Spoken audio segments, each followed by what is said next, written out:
कोल्हापुरातील अंबाबाई मंदिर व ज्योतिबा मंदिर हे सगळ्यांना माहिती आहेत, पण कोल्हापुरात असे देखील मंदिर आहे जे जागतिक वारसा स्थळ देखील म्हणून प्रसिद्ध आहे.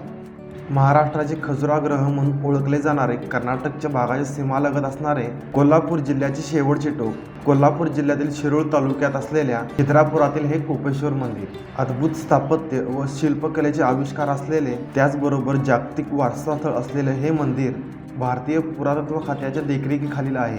महाराष्ट्राच्या अर्थसंकल्पात खिद्रापूर मंदिराच्या जतन आणि संवर्धनासाठी काही कोटींची तरतूद देखील केलेली आहे. पण मंदिराचं वैशिष्ट्य तरी काय आहे या मंदिराचा इतिहास ते आपण जाणून घेऊया. त्यासाठी आम्ही आलेलो आहे खिद्रापूर मंदिराच्या इथे. या कोपेश्वर मंदिराचं वैशिष्ट्य तुम्ही नक्कीच ऐकलं असणार आहे. यामध्ये काही दंतकथा पण प्रसिद्ध आहेत की हे मंदिर एका रात्रीत तयार झालं, पण तसं काही नाही आहे. तसेच या मंदिराचे स्वर्ग मंडप व इतर काही वैशिष्ट्ये हे तुमच्या कानावर नक्कीच कधी ना कधी पडले असणार आहेत. आणि याच मंदिराची काही वैशिष्ट्य आपण ह्या व्हिडिओच्या माध्यमातून आपण तुम्हाला दाखवून देणार आहोत. चला तर मग सुरू करूया.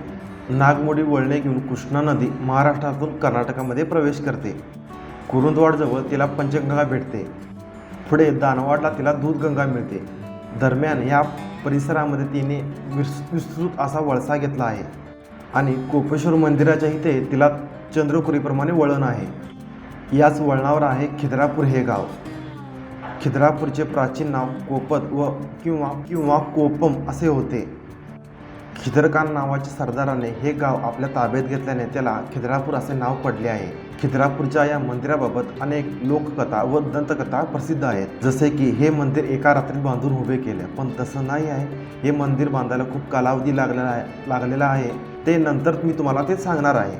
आता आपण बघूया की हे मंदिर कोणी बांधलं. तर हे मंदिर हे चालुक्यकालीन मंदिर आहे. बदामीचा चालुक्य राजा दुसरा पुलकेशी त्याच्या कालावधीत हे बांधण्यात आलेलं आहे. पण चालुक्य आणि पल्लवांच्या युद्धात चालुक्याचा राजांचा पराभव झाला व पुलकेशीचा रणांगणात मृत्यू झाला. त्यावेळेला हे काम बंद पडलेलं होतं. तुम्हाला अवशेष रूपात दिसेल की दक्षिण आणि उत्तरेला मुख मंडप बांधायचे होते, त्याचे हे अवशेष आहेत. ते तुम्हाला दिसतील.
पायऱ्या चढून ज्या वेळेला आपण आत प्रवेश करतो त्यावेळेला जी समोर वास्तू दिसते ती आहे स्वर्गमंडप.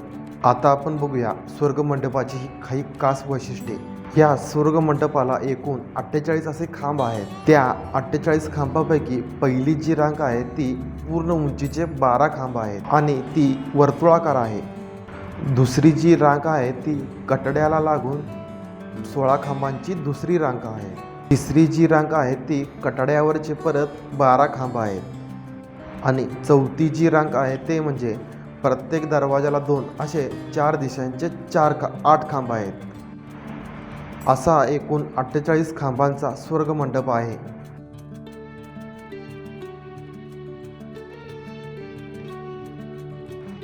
त्यातील आणखी एक वैशिष्ट्य म्हणजे पहिल्या खांबांची जी वर्तुळाकार रांग आहे त्या खांबांच्या वरती दिक्पाल आहेत, म्हणजे दिशा देवता.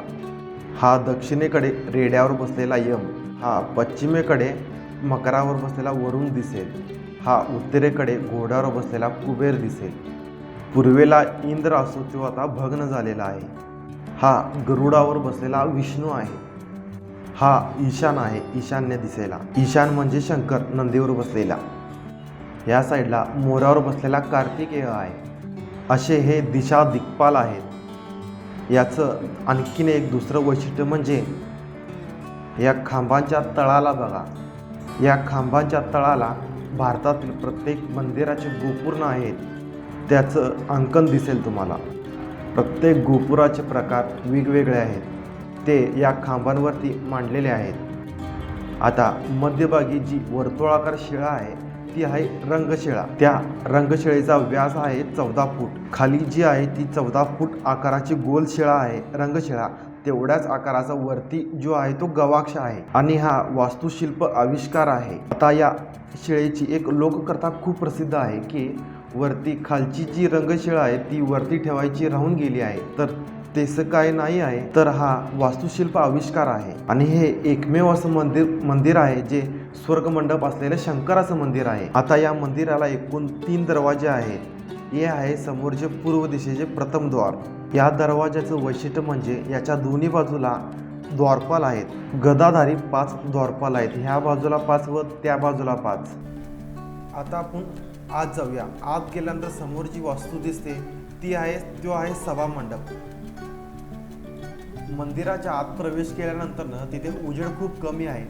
आता तुम्ही वरती बघितल्यानंतर तिथे किती सुंदर असे नक्षीकाम केलेलं आहे, पण उजेड कमी असल्या कारणाने तुम्हाला ते स्पष्ट दिसत नसेल, तरी पण मी दाखवण्याचा प्रयत्न करतो. सभामंडप आणि गाभारा याच्यामध्ये जे अंतर आहे त्याला अंतराळ असे म्हणतात. गाभाऱ्यापाशी प्रवेश केल्यानंतर तुम्हाला चौकटीवरती काही नक्षीकाम केलेलं दिसेल. ते अतिशय सूक्ष्म आहे, ते तुम्ही बघू शकता. आणि त्याचबरोबर खालच्या साईडला म्हणजेच उंबऱ्याच्या साईडला तिथे खाली शंख तेल कोरलेले आहे. ते पूर्णपणे दगडामध्ये कोरलेले आहेत आणि त्याची फिनिशिंग तुम्ही बघू शकता असा की एकदम मेटलवाने लुक देता येते. आणि बरोबर मध्यभागी जी फुलांची डिझाईन केलेलं आहे ते पण तुम्ही बघू शकता. किती सुंदर असं नक्षीकाम केलेलं आहे. आणि त्याचं जर तुम्ही पॉलिशिंग बघितला तर एकदम मिरर पॉलिशिंगसारखा लुक दिसत आहे. जर 1500 वर्षापूर्वी जर दगडाला असा प्रकारे जर पॉलिशिंग करत असेल तर विचार करा की त्यावेळेला कोणती अशी टेक्नॉलॉजी तिने वापरत असतील ज्यामुळे ते दगडसुद्धा एखाद्या मेटलप्रमाणे एक लुक देऊ शकतो. आणि तुम्हाला काय वाटतं, ह्या सगळ्या गोष्टी छन्नी आणि हातोड्या घेऊन पासून तयार केलेल्या आहेत की कोणती तरी एक ॲडव्हान्स टेक्नॉलॉजी वापरली असावी? मला नक्की कमेंट करून सांगा.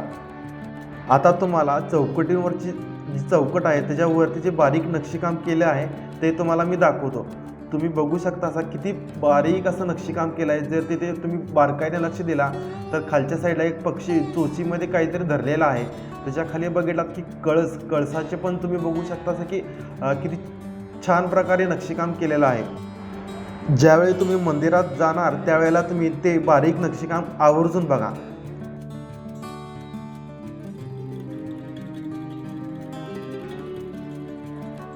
गाभाऱ्यात प्रवेश केल्यानंतर तुम्हाला इथे पण सुंदर अशा मूर्ती कोरलेल्या दिसतील. त्याच्या खाली जर तुम्ही बघितला तर तुम्हाला तिथे 2 लिंग दिसतील. एक लहान आकाराचा लिंग आहे तो म्हणजे महादेवाचा, त्याला आपण कोपेश्वर म्हणतो. व दुसरा जो त्याच्या आकारापेक्षा जरासं उंच आहे त्याला आपण धोपेश्वर म्हणतो. म्हणजे ती आहे भगवान विष्णूंची प्रतिमा. महादेवाचं व विष्णूंचं दर्शन घेतल्यानंतर आता आपण जाऊया जे सभामंडपामध्ये जे काही खांब आहेत त्याच्या खांबांवरती लहान लहान कार्विंग केलेलं आहे त्याची आपण आता माहिती घेऊया. त्यातील ही एक मूर्ती तुम्ही बघू शकता. ह्याच्यामध्ये त्या चेहऱ्यावरचं एक्सप्रेशन बघा. ज्या साईडनं आपण फिराल त्या साईडनं तुमचं ते लुक फिरत्याला दिसेल तुम्हाला. आणि 3D कार्विंग जे काय असतं त्याचा एक उत्तम नमुना म्हणजे हे समोरचं कार्विंग आहे. कार्विंगमध्ये तुम्ही बघू शकता की पाठीमाग जी स्त्री आहे त्या पाठीमाग वेणी कसे बांधले आहे, केसांची हेअरस्टाईल कशी आहे, परत तिचे डोळे, तिचे ओठ, तिचे नाक, परत गाल कसे फुगीर आहेत व चेहऱ्यावरचे एक्सप्रेशन कसे दिसत आहेत. आता समोरचं हे कार्विंग बघा. हे कार्विंग आहे ज्या वेळेला एखादी स्त्री डोक्यावर आंघोळ करून बाहेर येते आणि आपले केस सुकवण्यासाठी ज्या पद्धतीने तुम्ही आता केस सुकवता त्याच पद्धतीने अशीच पद्धत ते तुम्हाला या दगडावरती कोरीव काम केलेलं आहे. व खाली चातक पक्षी असतो. चातक पक्षी म्हणजे जो पहिल्या पावसाची वाट बघत असतो. त्याला असं वाटत असतं की केस पुसताना ज्यावेळी तुमचं ते पाणी खाली पडतं त्या धारेची वाट बघणारा चातक पक्षी, असं ते ह्या चित्रपटाचं वर्णन आहे.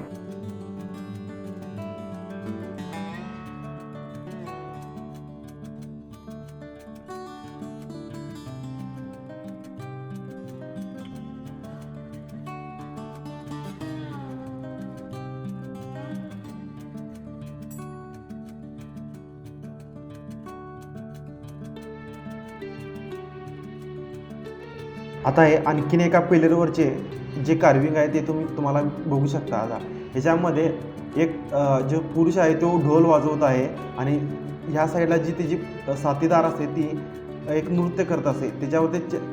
त्याच्या चेहऱ्यावरचे तुम्ही एक्सप्रेशन हावभाव बघू शकता असा, व त्याच्यावरती बरोबर मगरीसारखं कोरलेलं आहे. त्याची दातं तुम्ही बघू शकता असा की केवढ्या बारीकाईने त्याचं काम केलेलं आहे. तुम्ही अक्षरशः तोंड उघडलं तर दातांची रचना तुम्ही बघू शकता असा किती, आणि त्यावरती आडवी रेष पण बघू शकता असं की केवढ्या डिटेल असं कार्विंग केलेलं आहे ते. पुढील जे कार्विंग बघत आहात ते तुम्ही कधी ना कधी तर त्याची गोष्ट तुम्ही ऐकली असणारच आहे. हे कार्विंग काढाय पाठीमागचा एक उद्देश म्हणजे मित्रांचा सल्ला न ऐकल्यामुळे व वायफळ उगाचच बडबड केल्यामुळे आपण एका मोठ्या धर्मसंकटात पडू शकतो, असा सल्ला या कार्विंग मार्फत दिलेला आहे. उगाचच वायफळ बडबड करायची नसते.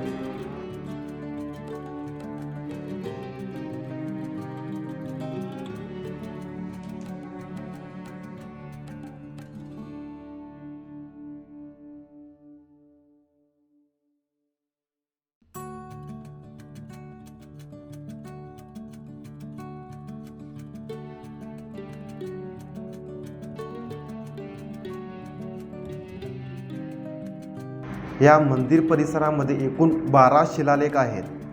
त्यापैकी आहे एक शिलालेख. हा शिलालेख यादव राजा शिंगण देवगिरीचा सम्राट त्यांनी दिलेला हा दानपटाचा शिलालेख आहे. याची भाषा संस्कृत असून ती देवनागरी आहे. या शिलालेखावरती जर तुम्ही वरती बघितला तर वरती चंद्र, सूर्य व खालच्या साईडला अभिषेक करताना पिंड, एक तलवार व गायीच्या साईडला एक वासरू दूध पिताना तुम्हाला ते दिसत आहे. जो दरवाजा बघत आहे तो आहे दक्षिण दरवाजा. या भागाला स्त्री द्वारपाल आहे. तुम्ही जर आणखीन बारीक निरीक्षण केला तर याच्यामध्ये 10 स्त्रिया नसून 7 स्त्रिया आहेत. एका साईडला 3 व दुसऱ्या साईडला 4 आणि बाकीचे पुरुष आहेत. चालुक्य राजांचं दैवत हे सप्तमातृका हे होतं. सप्तमातृका विष्णू आणि शंकर ही 3 दैवतं होती. तर त्या 3 दैवतांना इथे प्राधान्य दिलं. खिद्रापूरचे मंदिर हे इंटरलॉकिंग सिस्टीमच्या पद्धतीने बांधलेलं आहे. समोर बघू शकता आहे अगरबत्ती किंवा कापूर लावण्याचे ठिकाण नसून ह्याच्यामध्ये एक मूर्ती बसवायची होती. ती मूर्ती आता तुटलेली आहे. ती बाहेर ठेवलेली आहे. बाहेर गेल्यानंतर तुम्हाला दाखवतो की त्या मूर्तीच्या खाली बरोबर एक गोलाकार असा भाग आहे, तो ह्याच्यामध्ये फिट केला जायचा. त्याचे एक उत्तम उदाहरण म्हणजे ते तुम्हाला मी आता दाखवणार आहे. तर हा समोर जे बघू शकता ही आहे पोलादी शिळा. दोन शिळा जॉईन करण्यासाठी मध्यभागी खाच करून त्याच्यामध्ये पोलाद हे ओतलं जायचं. पोलादी शिळामुळे 2 शिळा ह्या एकमेकांशी जकडलेल्या आहेत व त्या साईडला खुंट देखील आहेत. कोपेश्वर हे शंकराचं मंदिर असून 3 वैशिष्ट्यांनी वेगळं आहे. त्यातील पहिलं वैशिष्ट्य म्हणजे गाभाऱ्यातील कोपेश्वर आणि धोपेश्वर. कोपेश्वर म्हणजे भगवान श्री शंकराचं व धोपेश्वर म्हणजे विष्णू. गाभाऱ्यामध्ये शंकर आणि विष्णूंची स्थापना केलेली आहे. ते तुम्ही तिथं गाभाऱ्यामध्ये बघू शकता. दुसरं म्हणजे इथे नंदी नसलेला सभामंडप आहे. नंदी नसलेल्या सभामंडपाला एक पुराणामध्ये एक कथा आहे. येथे दक्षिणेला कृष्णा नदीच्या पलीकडे येड्डूर नावाचं गाव आहे आणि ते दक्ष राजाचं ठिकाण आहे आणि तिथे यज्ञ केलेला होता आणि त्या यज्ञाला पार्वती व शंकरांना बोलवले नव्हते.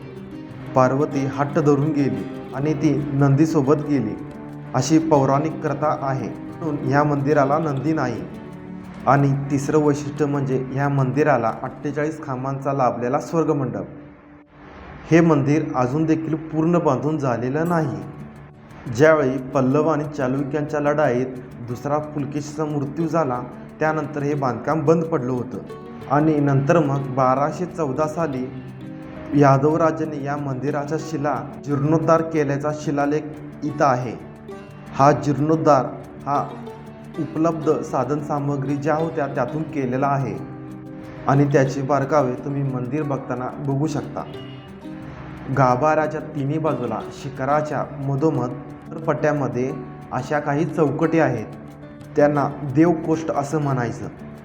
त्या देवकोष्ठीमध्ये मूर्ती ते असे काही नाही आहेत, पण गाभाऱ्यात जो देव आहे तो त्या चौकटीवरती प्रामुख्याने कोरलेले आहेत. देवकोष्ठाच्या खाली बघितला तर तुम्हाला शंकर आणि पार्वतीची सुबक अशी मूर्ती कोरलेली दिसेल व त्याच्या बाजूला 2 द्वारपाल आहेत आणि गजारूढ ब्रह्मा आणि विष्णू त्याच्या बाजूला आहेत. आणि उत्तर दरवाजा जो आहे त्याचं वैशिष्ट्य म्हणजे त्याचे जे द्वारपाल आहेत ते पुरुष द्वारपाल आहेत. मगाशी आपण बघितलो तर दक्षिणेला स्त्री द्वारपाल होते. त्याच्या जर खाली बघितला तर ते खालच्या साईडला जे आहे त्याला व्याल म्हणतात. या कोपेश्वर मंदिराची लांबी 108 फूट असून रुंदी 68 फूट आहे. या मंदिरात मे महिन्याच्या पहिल्या आठवड्यामध्ये सूर्यदेवाची किरणे सूर्योदयानंतर सूर्याची किरणे थेट गाभाऱ्यावरच्या शिवलिंगाला स्पर्श करतात. हे दृश्य अतिशय बघण्यासारखं असतं. या मंदिराच्या सभामंडप व गाभाऱ्याभोवती गजपट्टामध्ये एकूण 92 हत्तींची मालिका आहे. मंदिराच्या खालच्या बाजूला जे हत्ती कोरलेले आहेत तो आहे मंदिराचा गजपट्टा आणि त्याच्यावर देवदेवता आरूढ आहेत. या गजपट्टावरती जे हत्ती कोरले आहेत जर तुम्ही बारकाईने निरीक्षण केलं तर त्याच्यावरती जे अलंकार आहेत हत्तीवरचे ते प्रत्येक हत्तीवरचे अलंकार हे वेगवेगळे आहेत. तुम्ही बारीक लक्ष देऊन बघा. या गजपट्ट्याच्या बरोबरवरती नरपट्टा आहे. नरपट्टामध्ये अनेक सूर्यसुंदरी व देवदेवतांच्या मूर्त्या कोरलेल्या आहेत. त्यापैकी हा जो आहे तो कालभैरव आहे आणि या बाजूला ब्रह्मा आहे. नरपट्ट्याच्या वरच्या बाजूला देखील स्वतंत्र अशा मूर्ती कोरीवकाम केलेलं आहे. 1500 वर्षापूर्वी ज्या वेळेला मंदिराचं हे बांधकाम पूर्ण झालं त्यावेळेला हे कसं दिसत असेल त्याचं तुम्हाला एक मूर्ती दाखवणार आहे. ही जी समोर मूर्ती बघत आहात ती आहे त्यावेळेला ज्यावेळी मंदिराचं बांधकाम पूर्ण झालं त्यावेळेला हे मंदिर अशा स्वरूपात दिसत होतं. पण काळाच्या ओघात ऊन वारा पाऊस याच्यामुळे मंदिराचं करोजन झालेलं आहे. या मूर्तीकडे बघितल्यानंतर एक गोष्ट कळते आहे की त्या आपल्याला एक विचार करण्यासारखी गोष्ट आहे. जर 1500 वर्षापूर्वी जर अशा पद्धतीच्या टेक्नॉलॉजी वापरत होत्या तर त्या आपल्याला माहीत का नाही आहेत. तर त्याचं एक मुख्य कारण म्हणजे ज्या आपल्या गुरुकुल शिक्षण पद्धती होती म्हणजे ज्या आपल्या मोठमोठ्या युनिव्हर्सिटी होत्या जसे की Nalanda university, Takshashila university, Pushpagiri university, Somapura university या सगळ्या युनिव्हर्सिटी ह्या जाळून खाक केलेल्या आहेत. त्यामुळे या आपल्या अशा पद्धतीने टेक्नॉलॉजी आपल्याला आता माहिती नाही आहे. या मूर्तीबरोबर अनेक तुम्हाला दाखवतो. त्या मूर्तीच्या बरोबरची समोरची मूर्ती जर बघितला तुम्ही तर तिथे ते पत्र लिहित आहेत. तर त्यातील एक हात तुटलेला आहे. जर त्या मूर्तीची सुरुवात बघितला तर ती आता ते पत्र लिहायला सुरुवात केलेली आहे. आणि अशा 3 मूर्ती आहेत. जर आणि तुम्हाला दाखवतो पुढची मूर्ती जी आहे. आता ह्या मूर्तीकडे जरा बारकाईने बघा. पहिल्या मूर्तीची बघितलं तर तिने पत्राची नुसता सुरुवात केली होती, पण ह्या मूर्तीकडे बघितलं तर ते पत्र निम्म लिहून झालेलं आहे. आता तिसरी मूर्ती जी दाखवणार आहे तर त्या मूर्तीमध्ये ते पत्राचं शेवट झालेलं दिसेल तुम्हाला. ही आहे तिसरी मूर्ती. तुम्ही बघू शकता किती सुंदर असं ते चित्रवर्तन केलेलं आहे. आता ह्या मूर्तीकडे बघितलं तर पत्राचा इथे शेवट झालेला आहे.